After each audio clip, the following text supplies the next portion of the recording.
Hey, what's up, everyone? So yesterday I started talking about metabolic psychology, and a good place to go next is probably to explain what exactly that means. So the metabolic health field has an emerging branch in psychiatry, which is called metabolic psychiatry, and is spearheaded by experts such as Dr. Chris Palmer, Dr. Shebani, and various others.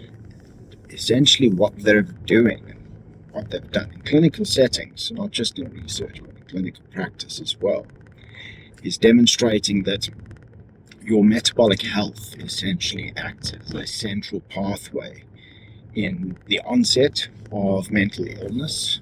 In other words, whatever the cause of the mental illness may be, and it can be multifactorial, it degrades your metabolic health as part of whatever it's doing to you, and through the degradation of that metabolic health, the metabolic health of your brain itself degrades, and that is part and parcel of the onset of disease. So it's by no means the sole cause of mental illness, I'm not claiming that, but it's a central pathway in onset.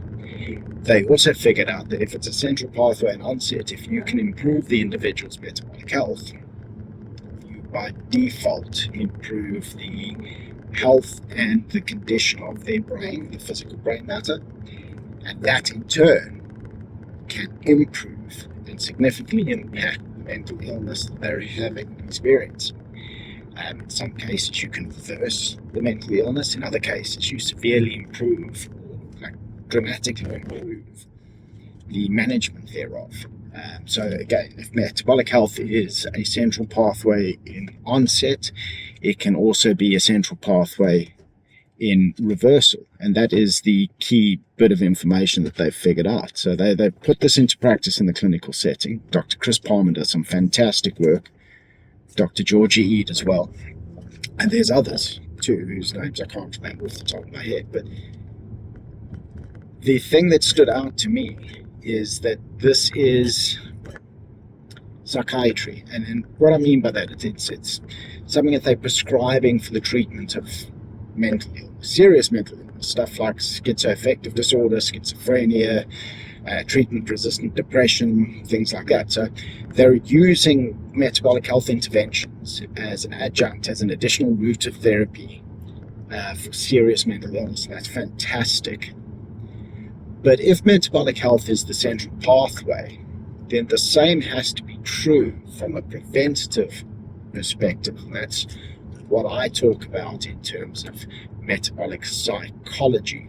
So the thing that dropped with me, or the penny drop moment I had, was to understand that your brain, your physical brain matter, is like the hardware, where your mind, your consciousness, your being is the software. The two have to run on each other. They're intertwined. They're not independent. You can have the most beautiful mind in the world. If your brain matter itself is metabolically compromised, your mind will not work properly. You will be more susceptible to negative outcomes.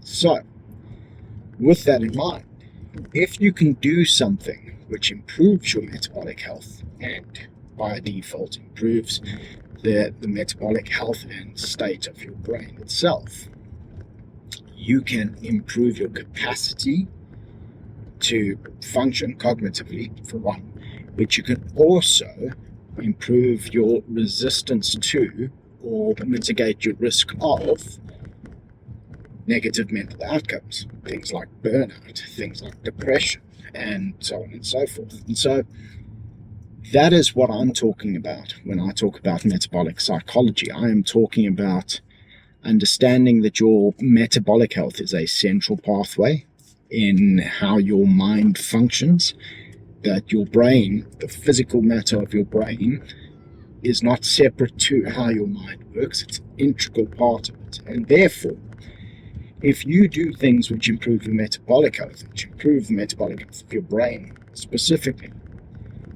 to improve the function of your mind, of your consciousness, of your will, and you position yourself to have better resilience to the storms and the chaos and the stress of life.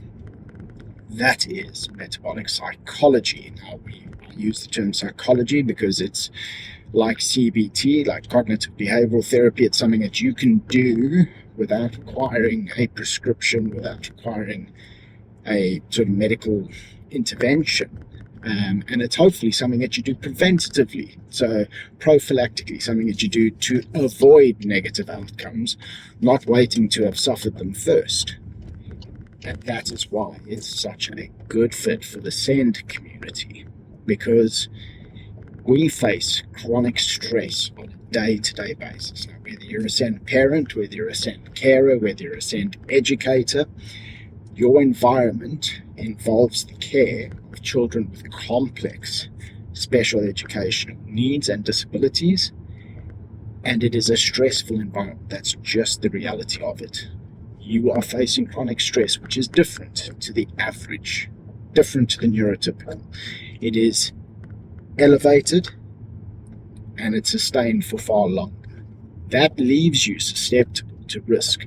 It leaves you susceptible to negative outcomes from a mental health standpoint. But using metabolic psychology and the sort of tips and tricks and things that are spoken about and advocated within that, you can improve your resistance to stress, your resistance to the negative health outcomes that are associated to chronic stress, and you can improve your capacity to actually function and deliver care and outcomes for those children who depend on you, which is superior to what you otherwise would. So that is the key message. That is what we are trying to do with metabolic psychology. I'm excited to continue to unpack how and why it's so important and so impactful, and I look forward to having you along for the journey.